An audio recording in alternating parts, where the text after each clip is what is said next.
Hugo, hay dos épocas muy importantes de la vida de César López Fretes relacionadas con el Deportivo Pereira. Una primera, que tú me contabas ahora fuera del micrófono y de cámara, que fue como futbolista, que vino a Pereira como futbolista. Época en la que apenas comenzaba el fútbol profesional colombiano. ¿Sí? Cuéntanos un poquitico de eso. Bueno, en Paraguay en los años 50 ya era un país que tenía su propia liga profesional, digamos así, liga de fútbol. Muy pocos países en América Latina tenían su liga, por así decirlo. Mi papá formaba parte del equipo número 1 de Paraguay, que era el Olimpia. El Olimpia tenía varias divisiones y él hizo todas las divisiones y en todas las divisiones quedó campeón. Entonces en 1948 más o menos fue a participar en el Sudamericano de Lima de fútbol como capitán igualmente de la selección paraguaya. Y luego repite esa capitanía en el Mundial de Brasil en 1950. Y entonces era muy interesante hablar con él cuál era el clima de los equipos como el Paraguay en ese momento mundial, ¿no? La mayoría eran campesinos, no hablaban español. Papá era el único, pues bueno, pocos ¿Hablaban guaraní? Sí, no jugaban.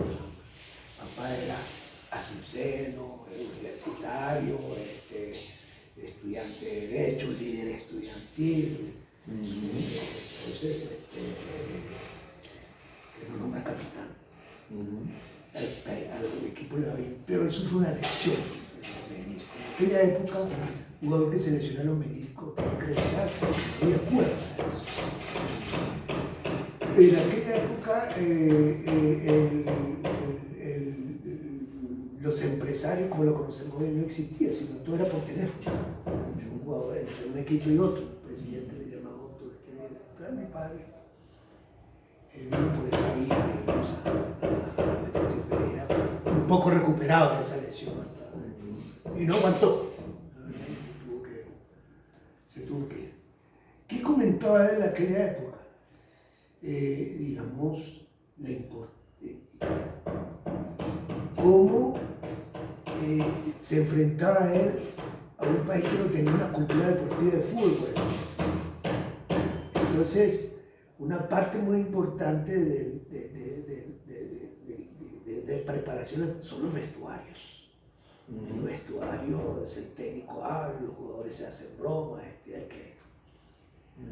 Entonces, muy poco eran los futbolistas colombianos profesionales, porque no tenían modelo a seguir. Y los modelos a seguir, en la época de los años 50, eran los argentinos, los brasileños y los paraguayos. Eran como modelo a seguir. En los entrenamientos, en la forma de colocarse los guachos, vendarse los pies, colocarse las medias, la cuestión de los entrenamientos, no todos los días era fútbol, sino que había que hacer educación física, había que... En fin, todas esas cosas eran una novedad para el jugador colombiano, una novedad. Pero había algo que nos unía a todos, ¿sí? Una especie como de fraternidad.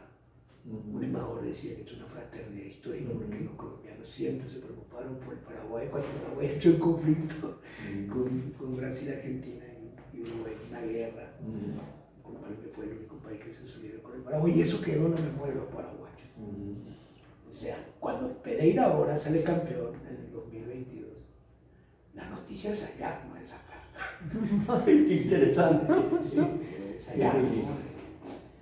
Porque muchos futbolistas que jugaron aquí siguen pendientes de lo que pasa con el Deportivo Pereira, ¿no? Hay familia de Paraguay, de colombianos, y hay hijos, y hay nietos, y hay jugadores.